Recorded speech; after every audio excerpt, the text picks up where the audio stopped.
ভারত বাংলাদেশ সীমান্ত সম্পর্কের উপর এমন বিশাল পরিবর্তন আসছে যা আপনি ভাবতেও পারবেন না। আপনি কি জানেন? ভারত বাংলাদেশ সীমান্ত নিয়ে এক মহাপরিকল্পনা চলছে যা আপনার ধারণার বাইরে।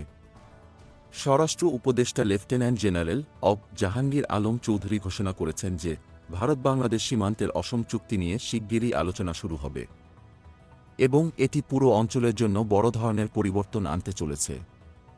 আপনি কি জানেন যে সীমান্তের কিছু এলাকায় ভারতীয়রা মাদক তৈরি করে এবং সেগুলো বাংলাদেশে পাচার করছে? হ্যাঁ, ফেনসিডিল নামে একটি ভয়ঙ্কর মাদক যা আসলে ওষুধ হিসেবে পরিচিত হলেও এটি মাদক হিসেবেই তৈরি হচ্ছে।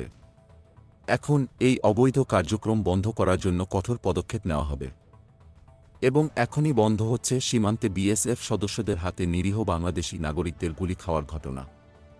ভারতীয় নাগরিকদের অবৈধ কার্যক্রম এবং সীমান্ত হত্যা প্রতিরোধে বিশেষ আলোচনা শুরু হবে। তবে আপনি কি জানেন, আরও বড় চমক অপেক্ষা করছে। দুই দেশের সম্মতির মাধ্যমে সীমান্ত এলাকায় কোনো কাজ করা হলে তা অবিলম্বে কঠোরভাবে নিয়ন্ত্রিত হবে। সীমান্তে কোনো মসজিদ বা মন্দির নির্মাণের জন্য দুই দেশের সম্মতি আবশ্যক। আর সবচেয়ে বড় খবর, সীমান্তে ইয়াবা, ফেন্সিডিল সহ বিভিন্ন ধরনের অবৈধ মাদক, অস্ত্র, গোলাবারুদ, বিস্ফোরক দ্রব্য চোরাচালান বন্ধ করার জন্য কার্যকর পদক্ষেপ নেওয়া হবে, যা পুরো অঞ্চলের জন্য নিরাপত্তা নিশ্চিত করবে এবং সীমান্তের পরিবেশগত অবস্থার উন্নতি করতে আগরতলা থেকে আখাউড়া পর্যন্ত বর্জ্য পানি প্রবাহিত হয়, যার জন্য বিশেষ পানি শোধনাগার স্থাপন নিয়ে আলোচনা করা হবে। আপনি কি প্রস্তুত? ভারত বাংলাদেশ সীমান্ত সম্পর্কের ভবিষ্যৎ কি সত্যিই পরিবর্তিত হতে যাচ্ছে?